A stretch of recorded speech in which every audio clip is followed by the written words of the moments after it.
अस्सलाम वालेकुम। इस वीडियो में हम बात करेंगे एंजाइम के बारे में और वो है एटीपी सिंथेज। और आप इसका नाम सुनकर ही बता पाएंगे कि ये करता क्या है। ये सिंथेसाइज करता है एटीपी यानी बनाता है एटीपी।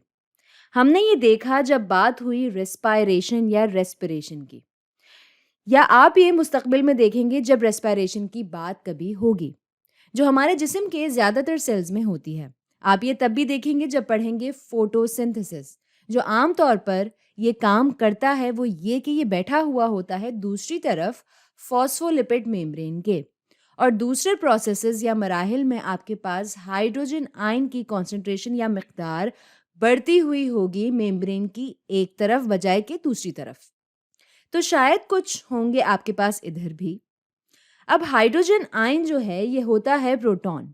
तो मेम्ब्रेन के इस तरफ यहाँ होगा माहौल ज़्यादा पॉजिटिव और यहाँ होगी एक इलेक्ट्रोमोटिव फोर्स जो मजबूर करेगी दूसरी तरफ जाने पर।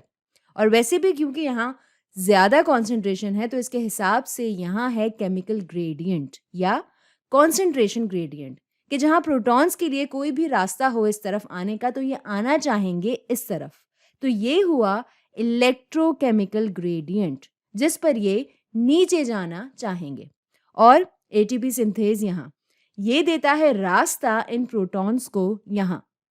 लेकिन जैसे जैसे ये प्रोटॉन्स जाना शुरू करते हैं इस एटीपी सिंथेज के जरिए, ये मोड़ देते हैं इस हिस्से को जो मजबूर करता है यहाँ इस एक्सिल को, और फिर ये एक्सिल जगाता है इस प्रोटीन के इस वाले हिस्से को ताकि ये मिलकर एडीपी और फॉस्फेट के साथ अपना काम करें और बनाएं एटीपी।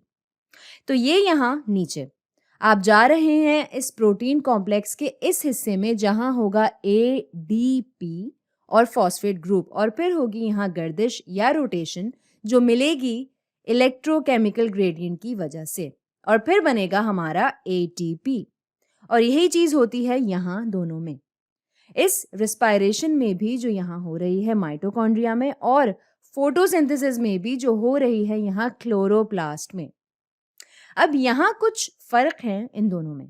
यहाँ माइटोकॉन्ड्रिया में ये हाइड्रोजन आयंस, ये प्रोटॉन्स, इनकी कॉन्सेंट्रेशन या तादाद बनती है इधर इंटरमेम्ब्रेन स्पेस में, यहाँ ये मेम्ब्रेन के बीच में, और इसकी वजह होती है इलेक्ट्रॉन ट्रांसपोर्ट चेन। इस पर हम दूसरी वीडियोस में बात करेंगे।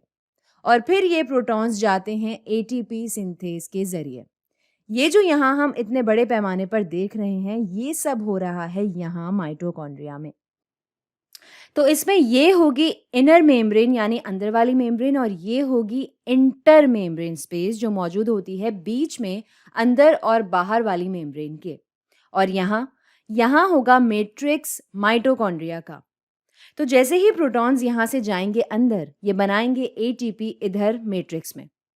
अब यहाँ क्लोरोप्लास्ट में ये प्रोटॉन्स बनते हैं थाइलाकोइड्स के अंदर, जो हिस्सा है ये वाला क्लोरोप्लास्ट का।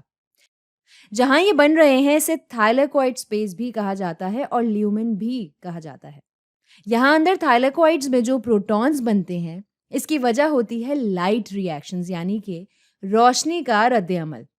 फोटोसिंथेसिस का पहला मरहला होता है ये, और फिर ये प्रोटॉन्स चलना शुरू करेंगे और जाएंगे क्लोरोप्लास्ट के इस हिस्से में जिसे कहते हैं स्ट्रोमा। यहाँ ये थाइलाकोइड से निकलकर और ये बनाते हैं एटीपी यहाँ इस स्ट्रोमा में। लेकिन एटीपी खुद इस्तेमाल होता है फोटोसिंथेसिस के दूसरे मरहले में कार्बोहाइड्रेट्स बनाने के लिए, जो आपको दिखते हैं बतौर प्रोडक्ट फोटोसिंथेसिस के रिएक्शन में। तो दो बातें जो इस वीडियो में हमने समझी वो ये कि एटीपी सिंथेज बहुत ही दिलचस्प चीज़ है। अगर आप थोड़ी रिसर्च करें तो आपको कुछ चीज़ें मिलेंगी जिनमें दिखेगा एटीपी सिंथेज कि ये किस तरह काम करता है एडीपी और फॉस्फेट को एक साथ मिलाने में और कैसे बनाता है एटीपी। और दूसरा ये कि एटीपी सिंथेज माइटोकॉन्ड्रिया और क्लोरोप्लास्ट में किस तरह तकरीबन एक जैसे तरीके से काम करता है। हालांकि अगर देखा जाए तो इनकी जगहें थोड़ी मुख्तलिफ होती हैं इन दोनों ऑर्गेनेल्स में।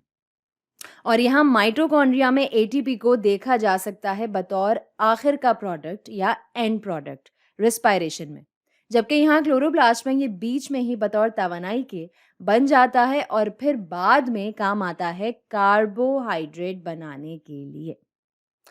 तो आज के लिए इतना ही।